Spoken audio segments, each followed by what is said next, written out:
खुलुमबाय। गोजोन फुंबिलिनि गासैबो बड'लेण्ड बुब्लिनि अनसायगिरिफोरखौ बरायग्रोबाय। दिनै 20 फेब्रुआरि मंगलबारनि फान्जामुथिखौ फरायथिनो लादों आं उदांस्रि मोसाहारिया। फान्जामुथिनि गिबियाव दं मेष राशि। बायदि हाबा मावनो खाबु मोननो हागौ। साननायफोरा जाफुंगोन, गोसोआ रंजाखांगोन। बृष राशि। माबा मोनसे जाहोननि थाखाय सोरजोंबा सुथुर जालायनो हागौ।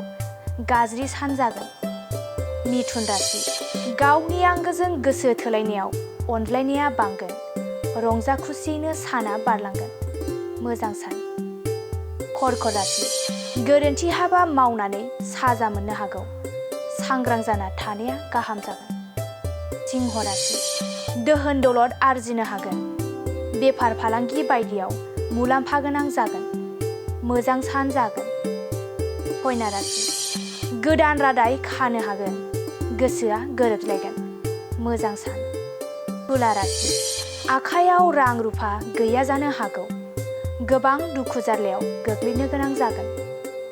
वृश्चिक राशि। साननायफोरा गासिबो फैमाल जानो हागौ। गोसोखौ जोबोरैनो दुखु मोनगोन। गाज्रि सान। धनु राशि। बैसो जानानै दंब्ला हिन्जाव मोननायनि आसा दं। मोजां सान जागोन। मकर राशि। सुथुरा नोंथांखौ नाख्रेबनो नाजागोन। सांग्रां जाना थानाया गाहाम जागोन।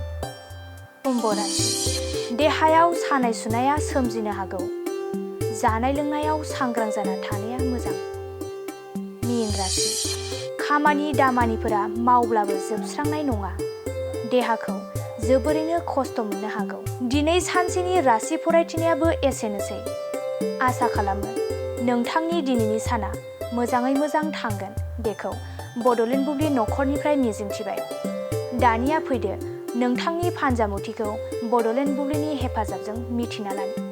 गोजोन्थों।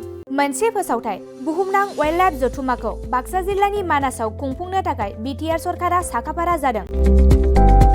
बाक्सा जिल्लानि माहारियारि मानास हाग्रामायारि बासबारियाव सोलिफु दाननि 16, 17 आरो 18 खालाराव सानथामनि मेहेरगोनां हाबाफारिजों बुहुमनां वाइल्डलाइफ जथुम्माखौ खुंफुंनो थाखाय साखाफारा जादों।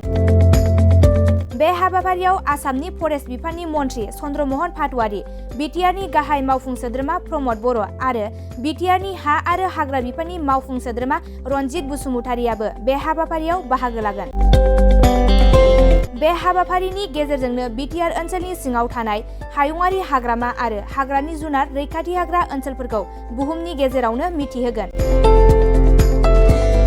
बेनि थाखायनो फैगौ 16, 17 आरो 18 फेब्रुआरियाव सानथामनि मेहेरगोनां हाबाफारिनि गेजेरजों बुहुमनां वाइल्डलाइफ सेरेमनि खुंफुंनो थाखाय थि खालामनाय जादों। बे हाबाफारियावनो आरोबाव बाहागो लाबावगोन भारत हादरनि गुबुन गुबुन जायगानिफ्राय गोबां रिसार्च खालामग्रा सुबुंजों लोगोसे इटालि, बांलादेश आरो भुटान हादरनिफ्रायबो गोबां रिसार्च खालामग्रा सुबुंफोराबो बे हाबाफारियाव बाहागो लागोन।